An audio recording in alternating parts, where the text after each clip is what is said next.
ጥቁር ደመና በኤርትራዊው ስደተኛ ከሰሜን ጎንደር ዳባት አለምዋጭ።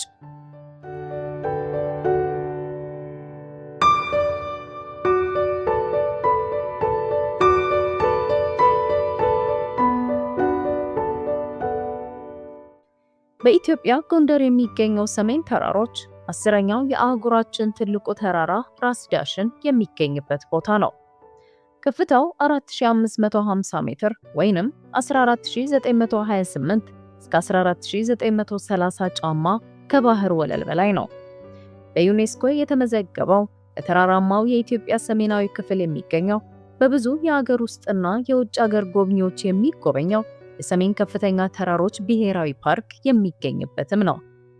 በስፍራው በኢትዮጵያ ብቻ የሚገኙ ብርቅዬ የዱር እንስሳት እንደ ዋልያ፣ ጭላዳ እንዲሁም የተለያዩ የአዕዋፍ አይነቶች ይገኙበታል። የአየር ሁኔታው ደግሞ ከ10 ዲግሪ ሴንቲግሬድ በታች የሚደርስበት ቦታ ነው።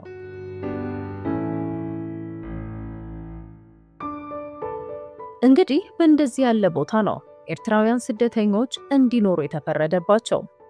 ከተከለከለው ቦታ ውጪ ለሰዎች መኖሪያነት የተፈቀደ ቢሆንም የቦታው የአየር ንብረት ለመጤ ሰው ፈተና እንደሚሆን የታወቀ ነው።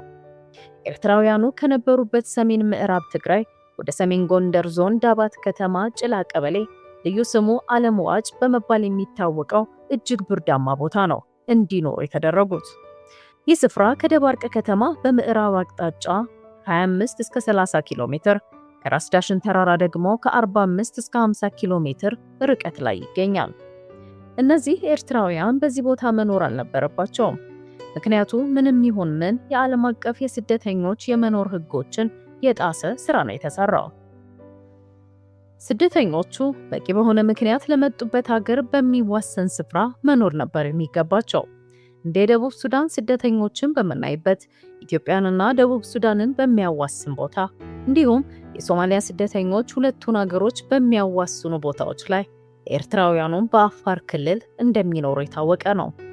እነዚህ በዳባት ወይም አለምዋጭ የገቡት ኤርትራውያን ወደ ሰሜን ጎንደር ከመግባታቸው በፊት በሰሜናዊው ምዕራብ ትግራይ ልዩ ስሙ ሽመልባ፣ ማይ አይኒ፣ አዲ ሃሩሽ በሚባሉ ቦታዎች የሚኖሩ እንደነበር ይታወቃል።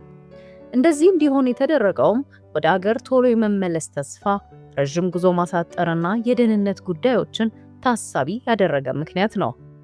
ኤርትራውያን ስደተኞቹ ለመጀመሪያ ጊዜ ወደ ሰሜን ጎንደር ዳባት ከተማ በገቡበት ወቅት የተቀበላቸው የአካባቢው መጥፎ የአየር ንብረት ወይንም ከፍተኛ ብርድ ነው። ከአየር ንብረቱ በተጨማሪ የቋንቋና የባህል ልዩነት፣ እገታና መገደል፣ ረሃብና የኢኮኖሚ ችግርም ነበሩ።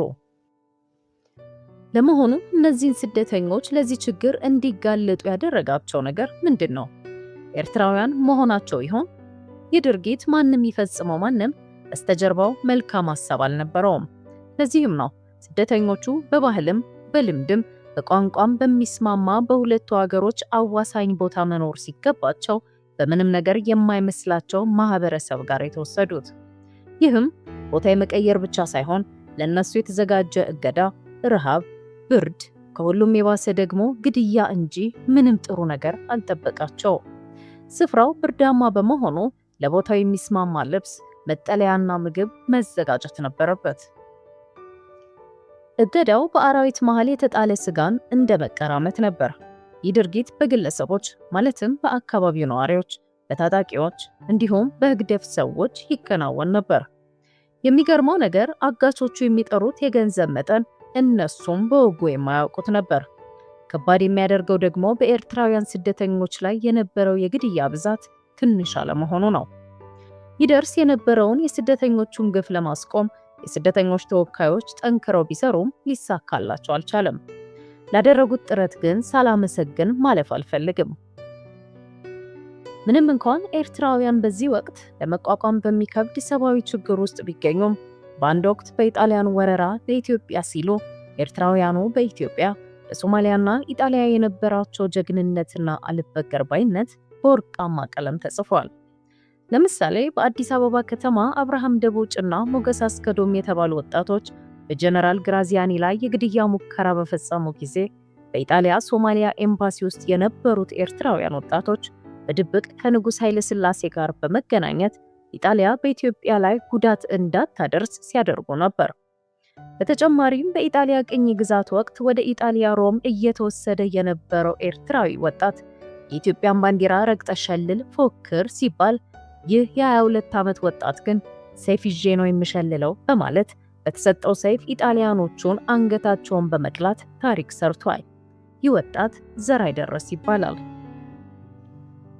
ከዚህም ሌላ ኢትዮጵያ በኦጋዴን ምክንያት ከሶማሊያ ጋር ወደ ጦርነት በገባችበት ወቅት በጦርነቱ በመሳተፍና የተለየ የጦርነት ስልት በማሳየት ታሪክ የሰራው ኮዳት ራሱ የሚል መጠሪያ የተሰጠው ጀነራል አማናንዶምና የመሳሰሉትን ከብዙ በጥቂቱ መጥቀስ እንችላለን። ዛሬ ግን ኤርትራውያን ለኢትዮጵያውያን የከፈሉት መስዋዕትነት ተረስቶ በአባቶቻቸው መስዋዕትነት የቆሙ ሰዎች ሲታገቱና ሲገደሉ እንደማየት የሚያሳዝን ነገር የለም። ነገሩ ወርቅ ለሰጠ ጠጠር እንደመስጠት ነው። የቦታው ቅያሪ ምክንያትስ ምን ነበር? በዚህ ጉዳይስ ማን ነው ከፍተኛ ድርሻ የሚወስደው? በሚስዮን ስም የሚታወቁት እንዲሁም ዩኤንኤችሲአር ትልቅ ድርሻ እንደነበራቸው የታወቀ ነው። ነገሩ የተደበቀ ዓላማ እንደነበረውም የታወቀ ነው። ምክንያቱም እነዚህ ስደተኞች ወደዚህ ቦታ ሲገቡ ምንም ቅድመ ሁኔታዎች አልተሟሉም ነበር። ከላይ እንዳየነው ወደዚህ ቦታ ከመምጣታቸው በፊት የነበረው የሰሜን ምዕራብ ትግራይ ለነሱ ለመኖር የሚመች ቦታ ነበር። ቦታው በባህል፣ በቋንቋ፣ በአየር ንብረትና ጂኦግራፊ እንደሚመች የተረጋገጠ ስፍራ ነው። ከለመዱትና ለነሱ ከሚስማማ ቦታ ተነስተው በሁሉ ነገር ከማይመቻቸው ቦታ ተፈጥሯዊ ሁኔታም ጭምር ማለት ነው ለነሱ አደጋ በሚሆን ቦታ ላይ ወስዶ መጣል ከጀርባው የተደበቀ ዓላማ አለው ብሎ ለመጠርጠር ያስገድዳል። በውጤቱም እርግጥ መሆንም ያስችላል። በ2021 መጨረሻ ወደ ቦታው ከገቡበት ጀምሮ እስካሁን ባለው ጊዜ ኤርትራውያኑ ስደተኞች የገጠማቸው አካላዊ፣ ሞራላዊ፣ ስነ ልቦናዊ እንዲሁም የገንዘብ ኪሳራዎች በቀላሉ የሚነሱ አይደሉም። እስካሁን 12 ሰዎች በታጣቂዎች ሲገደሉ ከ35 በላይ ሰዎች ደግሞ የአካል ጉዳት የደረሰባቸው ሲሆን 8 ሰዎች ደግሞ ታግተው በገንዘብ እንደተመለሱ መረጃዎች ያሳያሉ። ሞራላዊና ስነ ልቦናዊ ጉዳት የደረሰባቸውን እንደዚህ ነው ብሎ በቁጥር ለማስቀመጥ የሚከብድ ስለሆነ ለጊዜ የተተወ ጉዳይ ነው። በአጠቃላይ ኤርትራውያን ዜጎች ሀገራቸው መውጣት ከጀመሩበት ጊዜ ጀምሮ በተሰደዱባቸው ሀገሮች ከችግር መከራና እንግልት ውጪ እዚህ ቦታ ይመቻቸዋል የተባለ አንድም ቦታ እንኳን የለም።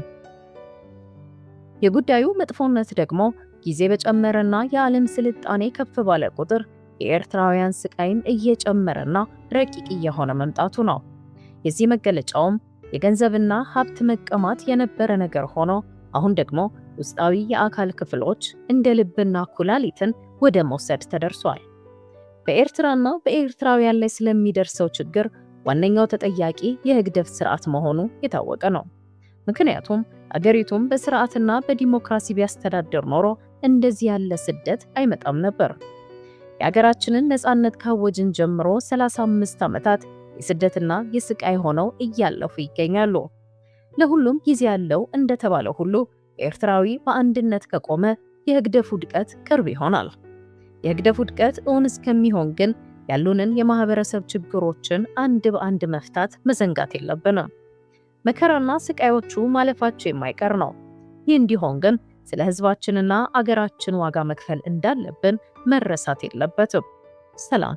ሚያዝያ 2026 ኤርትራዊ ስደተኛ ወንድማችሁ ከኢትዮጵያ